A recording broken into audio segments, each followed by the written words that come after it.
Dios les bendiga. Saludo a todos los que nos están ahora mismo viendo a través de esta red social, a través de este live. Le damos gracias a Dios por cada uno de ustedes, los que desde casa están conectados con nosotros. Dios les bendiga. Estamos agradecidos de Dios por este tiempo. Hoy es nuestro primer domingo del mes de abril y nuestro domingo que llaman Domingo de Resurrección, Domingo de Semana Santa, que se celebra en nuestros países, y hoy estamos a la expectativa de lo que Dios nos puede traer a nuestras vidas, aunque ahora mismo estamos, ustedes saben, en nuestro país, en Venezuela. Los que nos ven desde acá saben que estamos ahora mismo en unas semanas radicales por todo lo que está ocurriendo. Hay mucha gente contagiada con el virus, hay mucha situación, digamos, descontrolada en la calle. Tenemos que ser prudentes, pero estamos creyéndole a Dios, estamos esperando que Dios va a obrar, que Dios va a traer sanidad a los cuerpos, aquellos que están atravesando, que están en hospitales, en clínicas, en cualquier lugar donde esté. Nosotros desde acá estamos en oración y hemos estado en oración por todos ellos, así que estamos creyéndole a Dios, estamos creyendo que Dios va a traer salud, va a traer sanidad sobre los cuerpos, los que están en casa. Ahora mismo nosotros también estamos creyéndole a Dios por eso, por sanidad. Y quisiéramos darle gracias a Dios. Estamos en adoración, este es nuestro domingo de celebración, de resurrección, pero es nuestro domingo de bendición. Así que después de estos cantos, de esta adoración, quisiésemos orar en este momento, presentando este tiempo al Señor y poder predicar en esta mañana la palabra del Señor. Así que oramos en este momento. Dios Padre, te damos gloria. Agradecemos por el momento que nos das de poder en este lugar estar ahora mismo, Dios mío, conectados con todos los que en casa están ahora mismo viendo este live, a los que están en diferentes lugares, en diferentes partes desde donde nos están viendo. Nosotros damos gloria a tu nombre por cada persona, por cada alma, por cada vida. Queremos pedirte ahora que el Espíritu Santo pueda hablar a nuestros corazones, que podamos ser, Dios mío, en esta mañana ministrados a través de tu palabra. Glorifícate, bendiga a tu pueblo de una manera especial, bendiga a tu iglesia, bendiga a nuestra gente, bendiga a todos los creyentes que ahora mismo están desde cualquier lugar conectados con un tiempo de adoración, de comunión en tu presencia. Te damos la gloria y te pedimos que el Espíritu Santo hable a nuestros corazones. En el nombre de Jesús te damos la gloria. Amén, amén, amén. Bien, estamos contentos, así que quisiera leer, envíenos desde dónde nos está viendo, comentarios, desde dónde nos ve, y vamos a leer en Filipenses capítulo 2, versículos 5 al 11. Filipenses capítulo 2, versículo 5 hasta el 11. Dice este pasaje: en el nombre del Padre, del Hijo y del Espíritu Santo, haya pues en vosotros este sentir que hubo también en Cristo Jesús, el cual, siendo en forma de Dios, no estimó el ser igual a Dios como cosa a que aferrarse, sino que se despojó a sí mismo, tomando forma de siervo, hecho semejante a los hombres. Y estando en la condición de hombre, se humilló a sí mismo, haciéndose obediente hasta la muerte y muerte de cruz. Por lo cual Dios también le exaltó hasta lo sumo y le dio un nombre que es sobre todo nombre, para que en el nombre de Jesús se doble toda rodilla de los que están en los cielos y en la tierra y debajo de la tierra, y toda lengua confiese que Jesucristo es el Señor, para gloria de Dios Padre. Amén. Quiero hablar en esta mañana sobre un tema que titulo El supremo ejemplo de Cristo. Y me gusta como lo dice la versión NTV, Nueva Traducción Viviente, en el versículo 5, dice: tengan la misma actitud que tuvo Cristo Jesús. Tengan la actitud. Entonces quiero hablarles de ese supremo ejemplo que nos da Cristo en este pasaje. Y este pasaje es una de las porciones bíblicas más bonitas y más cargadas de contenido teológico, espectacular en todo lo que ella lo expresa, por lo que Pablo nos enseña en esta declaración. Es una declaración quizás importante, por no decir que la más importante, porque habla del milagro de la encarnación de Cristo, y esta es la doctrina, una de las doctrinas más importantes que nosotros como cristianos tenemos. Pero quiero que antes de que podamos entrar con más detalle en este pasaje, en el contexto de este pasaje, quiero que nosotros hablar un poquito, ver el contexto de lo que estaba ocurriendo en Filipos, que le da motivo a Pablo para escribir esta carta. Y en primer lugar tenemos que decir que Pablo amaba esta iglesia, era una iglesia muy tierna para Pablo, porque esta iglesia había apoyado a Pablo en sus prisiones. Precisamente en este momento, cuando Pablo escribe esta carta, Pablo está en la cárcel y Pablo les habla a la iglesia de Filipos de gozo. Esta es una carta que menciona la palabra gozo 19 veces en tan solo 4 capítulos. Y Pablo habla del gozo, de la alegría de vivir en Cristo. La palabra es certera, porque Pablo está en la cárcel, pero le está hablando a una iglesia y le está mencionando que ellos deben de ser gente que, a pesar de toda circunstancia, de todo lo que estén atravesando, tú debes manifestar el gozo del Señor en tu vida. Ahora bien, esta iglesia, como les dije, había apoyado a Pablo, por eso Pablo la apreciaba de una manera especial. Pablo tenía un aprecio por esta iglesia, porque esta iglesia lo había apoyado en sus viajes misioneros. Había sido una iglesia que había enviado siempre las provisiones, el apoyo económico para que Pablo pudiese seguir en el trabajo que había hecho durante el tiempo de sus viajes y de sus predicaciones del evangelio a través de toda Asia. Pero en esta iglesia había una pequeña fisura, una fisura que se estaba haciendo muy notoria. Había un problema específicamente entre dos líderes, mujeres llamadas Evodia y Síntique, y estas mujeres estaban en una disputa que estaba trayendo algunas fisuras o un cisma dentro de la congregación y la estaba amenazando.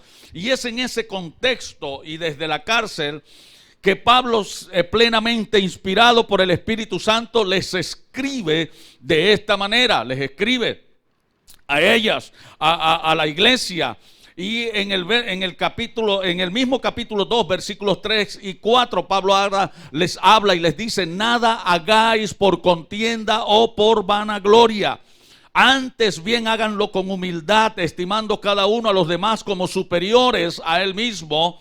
Y no miren cada uno por lo suyo propio, sino cada cual también por lo de los otros. En otras palabras, Pablo les está diciendo, aquí hay dos motivaciones que están equivocadas y que necesitamos corregir: la rivalidad, la contienda y la vanagloria. No pueden estar estas dos situaciones o estas dos actitudes, conductas negativas arraigadas en el corazón de la gente, porque no va a poder fluir el verdadero mensaje de Cristo. Lo que Cristo hizo no se va a poder reflejar en la iglesia. Cuando la iglesia está sumida en cismas, en problemas, en dificultades, en cosas que muchas veces las separan y nos mantienen en rivalidades, no vamos a poder ser efectivos en nuestro mensaje de Cristo. Y esto lo podemos ver en diferentes lugares. Muchas veces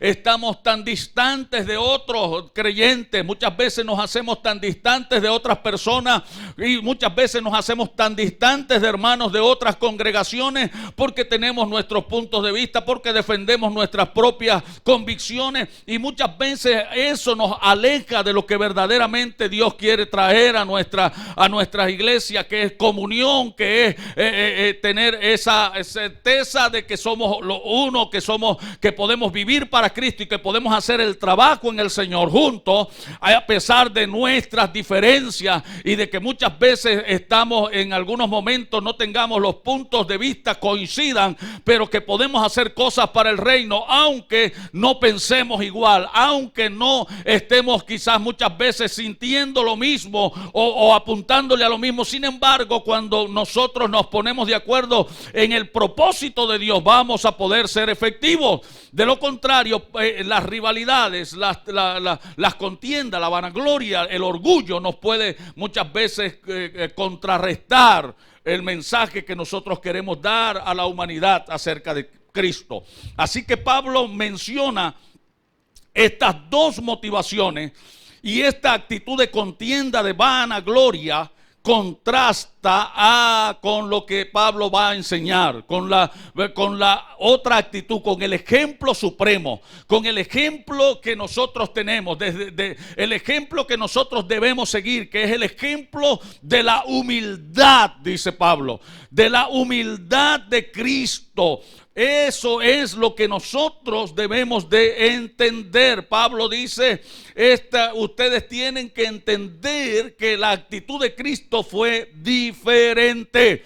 Fue una actitud humilde. Por eso el supremo ejemplo de Cristo siempre tiene que estar por delante. Por eso lo que Cristo enseña, o lo que el Espíritu Santo enseña a través de Pablo en esta carta, tiene que estar siempre al frente de la iglesia, para que podamos ser el reflejo de Dios en esta tierra.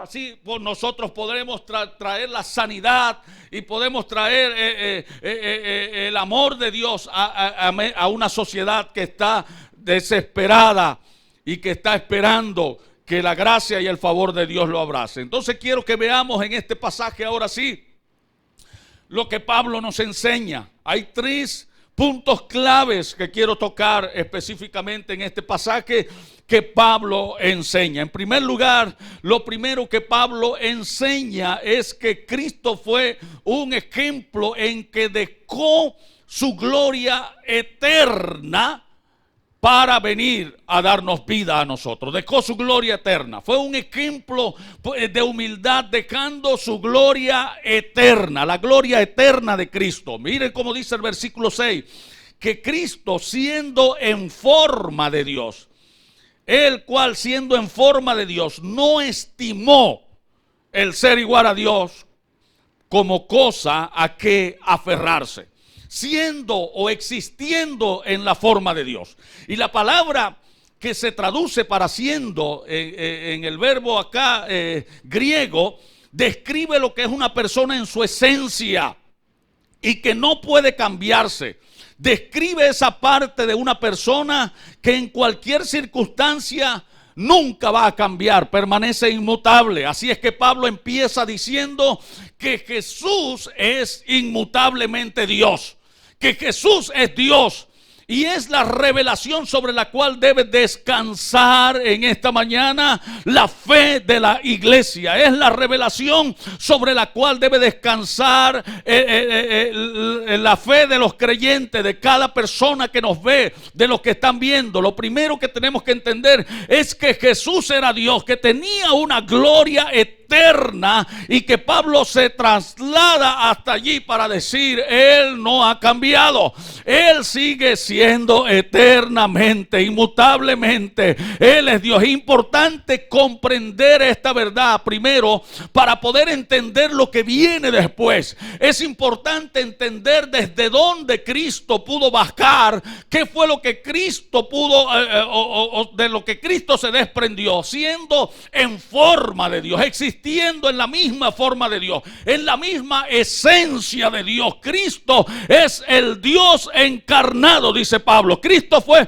el Dios encarnado. Así que Él dejó, Él no le importó todo lo que tenía. Él era el Dios, y es lo que Pablo quiere decir en primer lugar, que Cristo es el Dios inmutable. Él es Dios, y allí debe descansar la iglesia.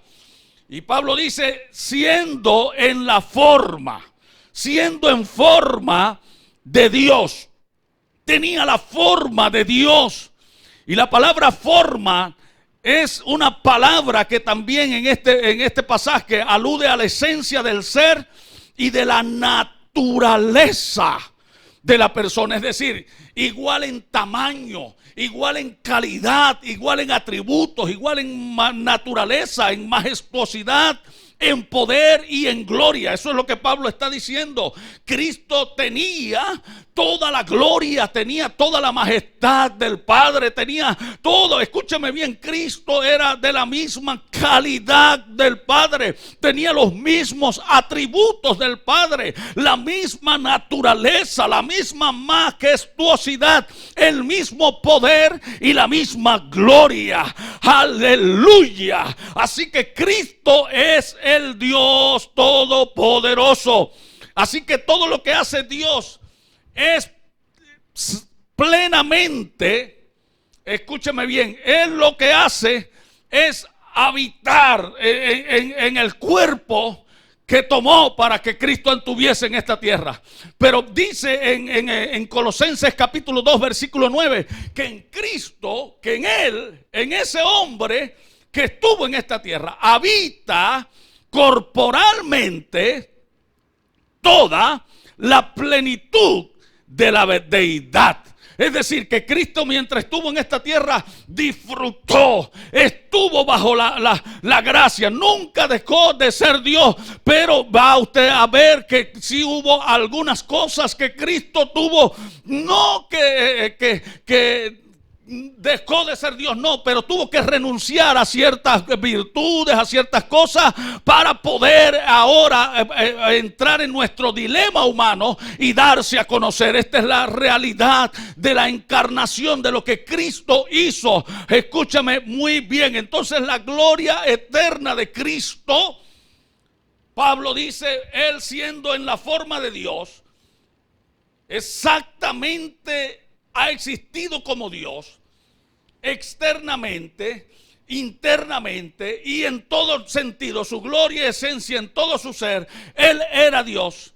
Él nunca dejó de ser Dios, pero se despojó. Aleluya. Note que Juan dice, en el principio era el verbo era con Dios y el verbo era Dios.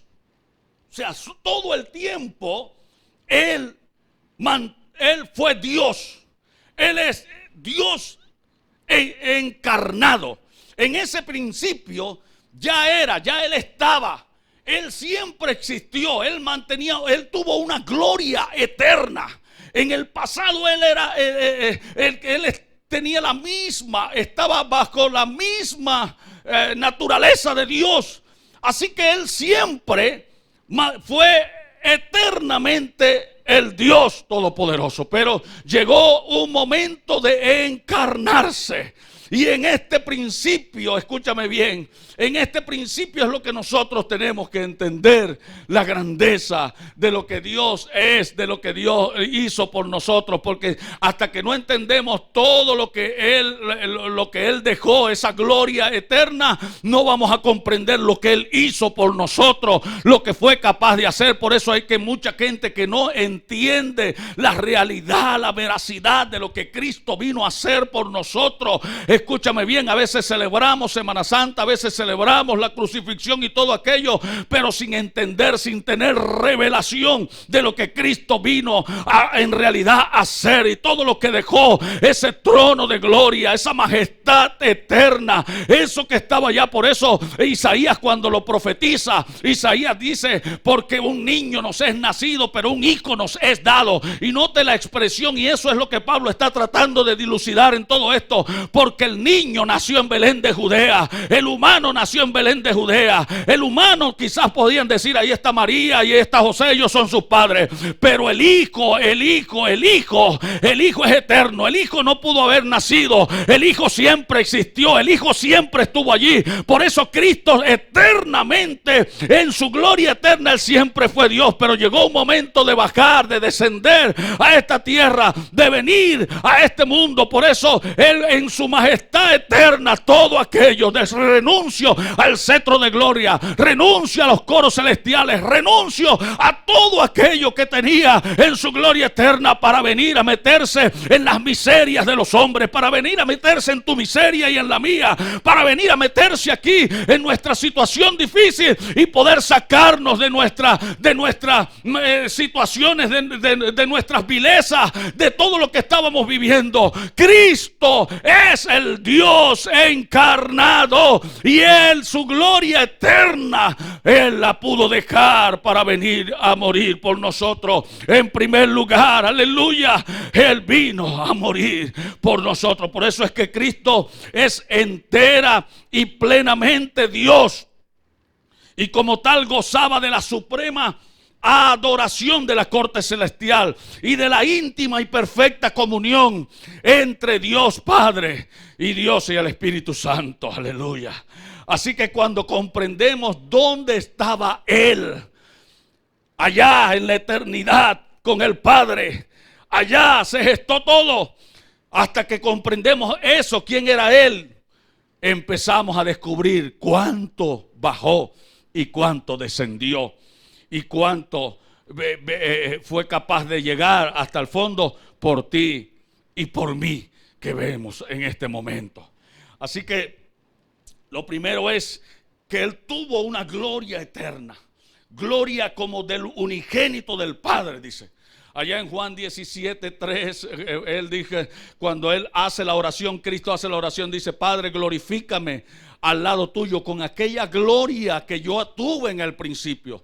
Si me doy a entender en esto, escúcheme, Cristo Él estaba en la gloria eterna, y desde allí Él no le importó venir a esta tierra a confinarse en un cuerpo humano, para poder entender los dilemas y poder redimirnos de nuestros pecados. Así que entendemos de dónde viene. Lo segundo que Pablo habla aquí es la autohumillación de Cristo. En los versículos 7 y 8, Pablo dice: sino que se despojó a sí mismo tomando forma de siervo. Note eso, note las expresiones que da Pablo. Se despojó a sí mismo. Nadie lo despojó, Él mismo se despojó. Por eso en algunas versiones por allí, cuando hacen alusión a este pasaje, ponen la humillación de Cristo, pero en realidad no es la humillación de Cristo, es la autohumillación de Cristo, porque no fue que lo humillaron, fue que Él mismo aceptó eso. Él mismo fue capaz de ir a una autohumillación, que es mucho más difícil todavía, porque que te humillen es una cosa, porque Nabucodonosor fue humillado. Hay hombres en la Biblia que fueron humillados. El faraón fue humillado por Dios. Pero escúchame bien, aquí no es que a él lo humillaron, fue que él se autohumilló. Note que el verso 7 dice que se despojó en primer lugar a sí mismo, y tomando forma de siervo, hecho semejante a los hombres, y estando en la condición de hombre, se humilló a sí mismo. Así que no es la humillación, sino la autohumillación. Cristo mismo se entrega, Cristo mismo se humilla para poderle dar vida a la gente, para poder traer vida, para poder morir en la cruz. Él tuvo que despojarse, y en primer lugar esa palabra se despojó a sí mismo es un acto voluntario de renuncia, es un autovaciamiento, y que lo hizo asumir la condición de hombre. Él no dejó de ser divino por esto, sin embargo Él asumió una condición humana. Él estaba, por eso es que dice Pablo que habitaba corporalmente la plenitud de la deidad. Él no dejó sus atributos, así que la humillación, escúcheme, después de estar en la gloria viene la autohumillación, para poder entender lo que Cristo hizo, el sacrificio de Cristo, lo que la gente celebra hoy. Tiene que entender que Cristo dejó la gloria en primer lugar y vino y se autohumilló. Él no usó de sus quizás todopoderosos dones, atributos, todo lo que Él tenía, pero Él renunció, se despojó, dice la Biblia. Renunció, escúchame bien, renunció a sí mismo. Renunció a esa disposición de Dios que él tenía. Y mientras estuvo en la tierra, él renunció a esa gloria celestial, renunció a una relación de amor cara a cara con el Padre. Él renunció a muchas otras cosas para abrazar la cruz, lo que la gente celebra hoy. Pero la gente no ve lo que le costó, lo que sufrió, lo que llevó. Aleluya. Alguien tiene que entender y saber que Jesucristo dejó todo aquello para venir a auto humillarse. Él tenía poder para transformar las piedras en pan, pero no lo hizo porque él renunció. Renunció a todo lo que le hacía o lo que podía hacer en su omnipotencia para someterse a la voluntad del Padre, para someterse a la bendición del Padre, para someterse a todo lo que iba a suceder en esta tierra. Por eso cuando él viene y se se despoja, entonces la Biblia dice que él no usó su poder, su omnipotencia como Dios, que podía haberlo hecho, para entregarse por cada uno de nosotros. Y es por eso que el apóstol, o mejor dicho, que el San Juan, el apóstol, sí, dice en el capítulo 10 de Juan, versículos 17 y 18, por eso me ama el Padre, porque yo pongo mi vida para volverla a tomar. Nadie me la quita, escúcheme bien, nadie me quita mi vida, sino que yo de mí mismo la pongo. Así que tengo poder para ponerla y tengo poder para volverla a tomar. Y desde allí en adelante comienza a descender hasta el camino de la cruz, a descender hasta el camino donde va a ser sacrificado. Aleluya. Así que Cristo se humilla. Probablemente, escúchame bien, ¿por qué o cuándo comienza esta humillación? No comienza en la cruz. No comenzó camino al Getsemaní. No tampoco llegó en el camino de la negación de Pedro. Su humillación empezó antes de la fundación del mundo, cuando él estaba en su gloria, por encima de cualquier límite o espacio y de tiempo. Él decide encarnarse. Cristo decide meterse en el cuerpo de un humano para estar 9 meses en el vientre de una mujer, nacer y vivir como un ser creado, para poder vivir en esta tierra bajo la autorización real de un hombre. Escúchame bien, pero eso es la humillación verdadera, estar allí durante 30 años sin darse a conocer hasta que llega el momento de su manifestación, hasta que llega el momento cuando los cielos se les abren, hasta que llega el momento que el Padre habla de una aprobación, hasta que llega el momento de decir: ahí está mi Hijo amado, en Él tengo complacencia, a Él tienen que oírlo. Es por eso que la humanidad tiene que ver hacia Cristo.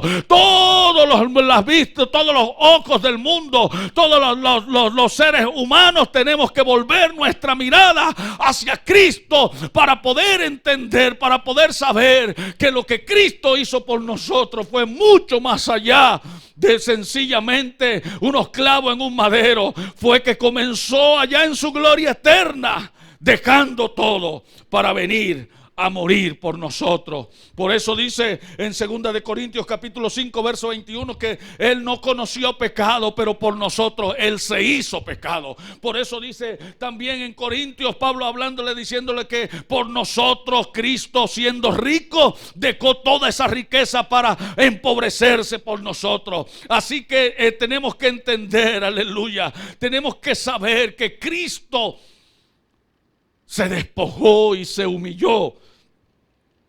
Se despojó de su gloria, se humilló, se autohumilló.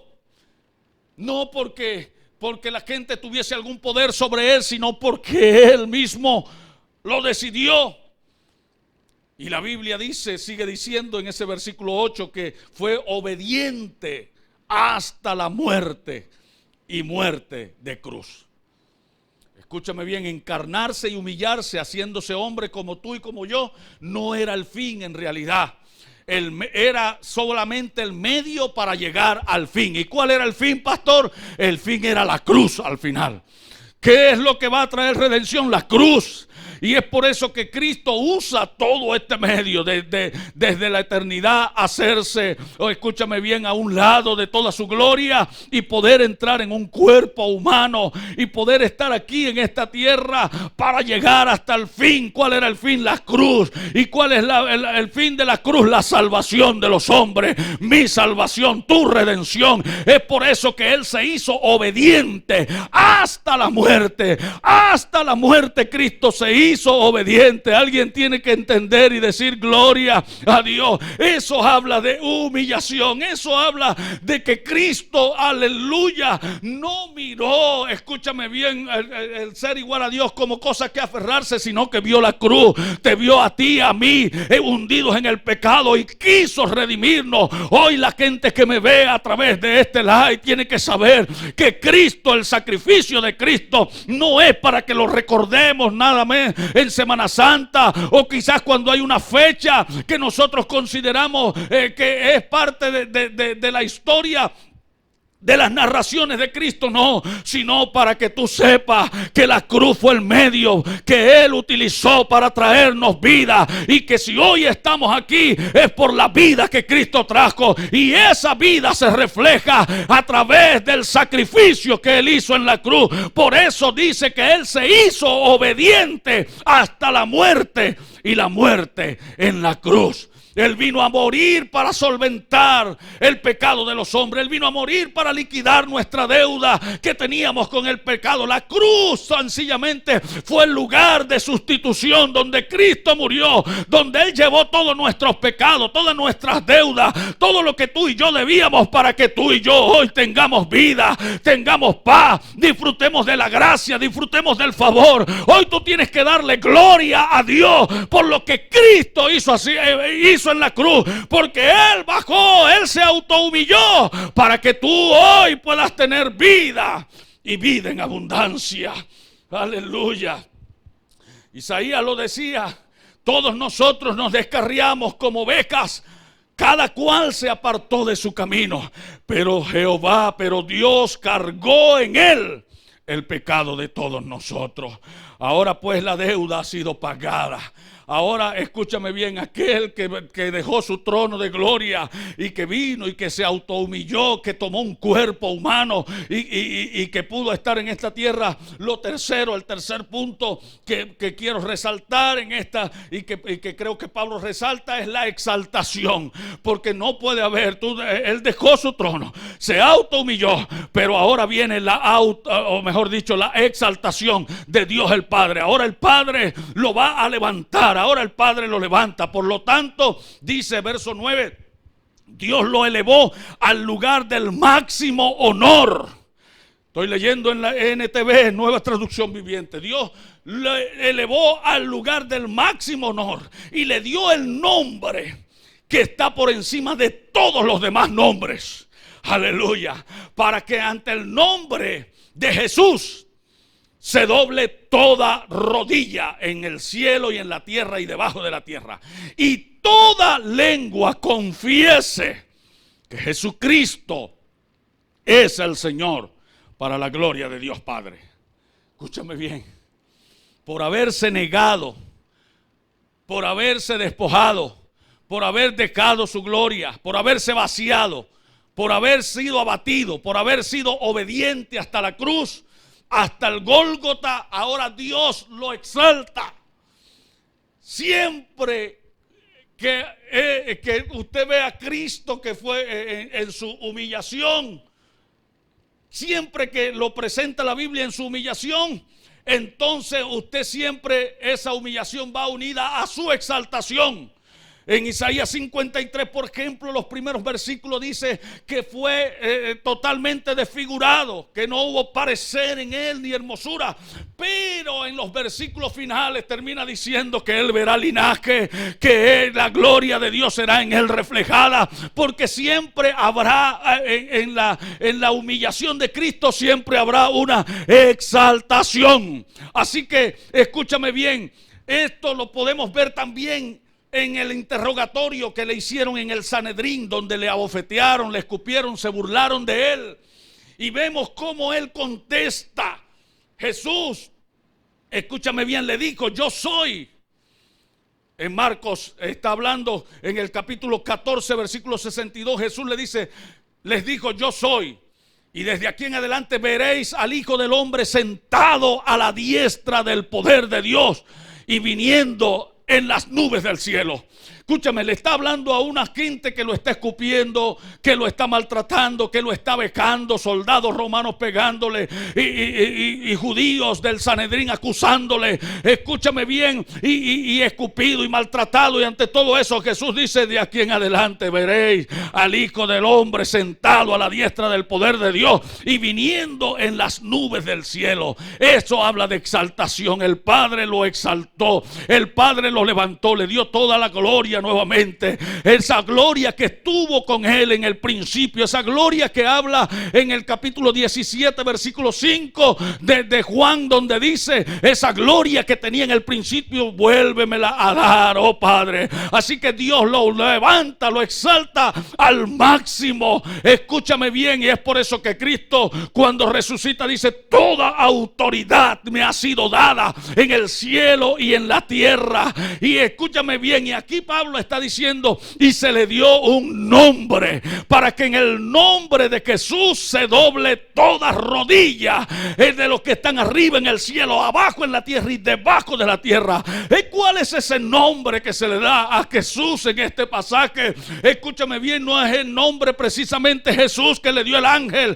El nombre es el Señor, el Kyrios, que habla en el griego, habla del dueño de todo, del Señor de todo. Dios le devuelve ese título de Señor de todas las cosas. Y no era fácil lo que estaba diciendo, porque Pablo está preso en una cárcel de Roma, y Pablo sabe que Nerón se hacía llamar en estos tiempos el César y también el Señor. Pero cuando los creyentes entendieron que el único Señor, que el Kyrios verdadero, que el Señor, que cuando los creyentes confesamos que Jesucristo es mi Señor, que Él es mi dueño, que Él es mi todo, que yo no tengo más Señor, que no hay Señor en esta tierra, no hay señores en este mundo, no hay señores en ninguna parte que puedan opacar, escúchame bien, a lo que Cristo hizo. Cristo sigue siendo el Señor de toda la creación. Alguien tiene que decir gloria a Dios en esta hora. Aleluya. El Señor. Con razón Pablo le decía a los romanos que para tú poder ser parte del reino de Cristo tienes que confesarlo como Señor. Todo empieza cuando hay una confesión de Cristo como Señor. Tú eres el Señor. Tú eres el Señor de mi vida, Cristo. Tú eres el Señor de mi casa. Tú eres el Señor de mi familia. Tú eres el Señor, el Kyrios de toda la creación. Tú eres el Kyrios de la casa. Tú eres el Kyrios de la iglesia. Tú eres el Kyrios de mi vida. Aleluya. Alguien tiene que decir gloria a Dios en esta hora. Si confiesas hoy que Cristo es el Kyrios de tu vida, todo lo demás, escúchame bien, quedará postrado ante la presencia, porque Él será el dueño de todo, porque Él tomará posesión de tu vida. Por eso los creyentes, por eso la confesión de fe de todos los creyentes, el credo de la iglesia primitiva era ese: Jesucristo es el Señor. Es el Señor. Jesucristo es el Señor. Y quiero finalizar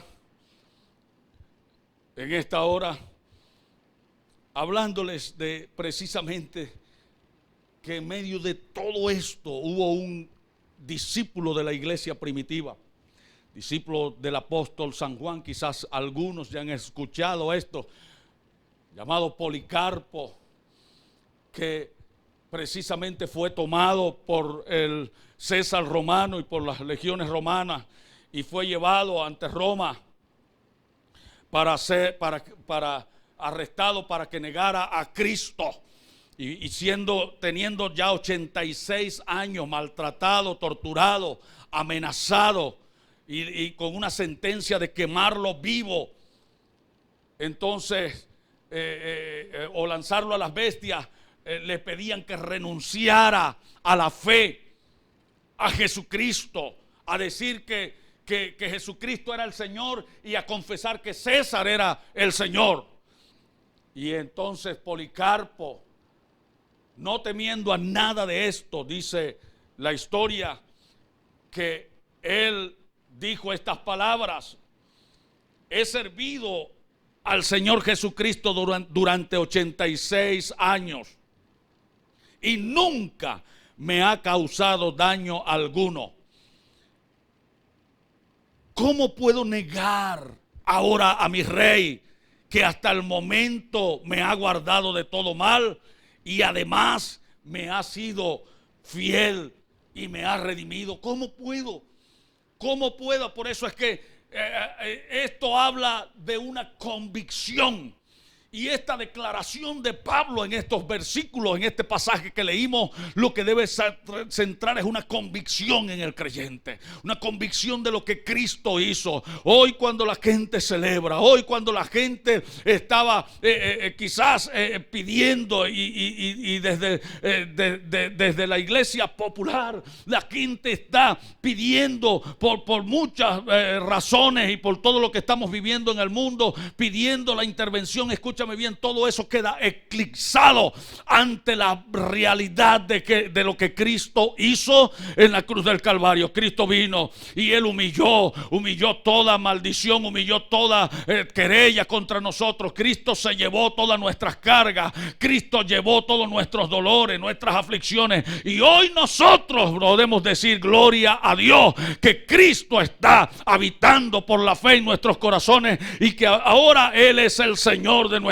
vidas. Y si alguien que está viendo en esta hora este live necesita confesar el nombre de Jesús, esta es la oportunidad para que tú le digas: Señor, quiero que vengas a mi vida, quiero que entres a mi corazón, quiero que ahora mismo te vuelvas el Señor de mi vida. Cuando confiesas a Jesucristo y dices: tú eres el Señor de mi casa, eres el Señor de mi familia, yo estoy seguro que todo mal se va, que todo pecado se rompe, que toda oscuridad se va de tu vida, que la enfermedad es destruida, que todo lo que el mal había traído sobre ti, ahora mismo por la confesión de fe de que Jesucristo es el Señor, tú eres libre en este mismo momento y comienzas a formar parte de lo que Dios o de la familia de los que Dios ha salvado.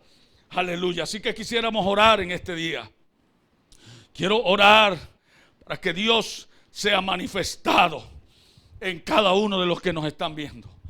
Escúchame, tienes que entender este tiempo como lo que Cristo hizo. Esa gloria de la cual Él se despojó para venir y autohumillarse para poder después ser exaltado por el Padre. Hoy la iglesia evangélica celebra el Cristo exaltado. Hoy celebramos al Cristo exaltado que pasó por la cruz, pero que la cruz solo fue el fin para redimirnos. Hoy los salvos levantamos a Jesús. Hoy levantamos a Jesús en nuestras iglesias. Hoy levantamos a Jesús en nuestros hogares. Y hoy levantamos a Jesús en nuestras casas para decirle a la humanidad: hay esperanza en medio de la oscuridad, en medio de la enfermedad, en medio del dolor y en medio de la aflicción. Padre, en el nombre de Jesús, oro por cada persona que nos está viendo en este momento. Oro por cada alma, por cada vida que está conectada conectada en esta misma hora a través de este live, yo quiero pedirte que el Espíritu Santo pueda traer vida, pueda traer salud, pueda traer esperanza, pueda traer liberación a los corazones en esta hora por el poder de tu palabra. Oro por cada alma en este momento, oro por cada familia que está atravesando por este momento de aflicción. En este mismo instante, el poder de Cristo, ese poder que se reveló en la cruz y que vino dado después por su exaltación, ese que es Señor sobre todo, ese nombre que quebranta la enfermedad, que quebranta el yugo, que quebranta la oscuridad, que quebranta las tinieblas, en este momento viene para traer liberación, para traer sanidad, para traer restauración ahora en el nombre de Jesús. Glorifícate, Señor. Oro para que sanes toda enfermedad, te lleves todo virus de nuestra vida, de nuestras naciones. Llévate todo virus del ambiente. Tú puedes traer sanidad total en el nombre de Jesús. Te lo pedimos en los méritos de Jesucristo. Te damos gloria. Amén, amén, amén. Dios les bendiga, que Dios te bendiga a ti que has estado conectado. Gracias por mirar esta prédica, que recuerda compartir. Enviamos un saludo, un abrazo a toda nuestra gente desde el Centro Cristiano Visión Misionera. Dios me los bendiga.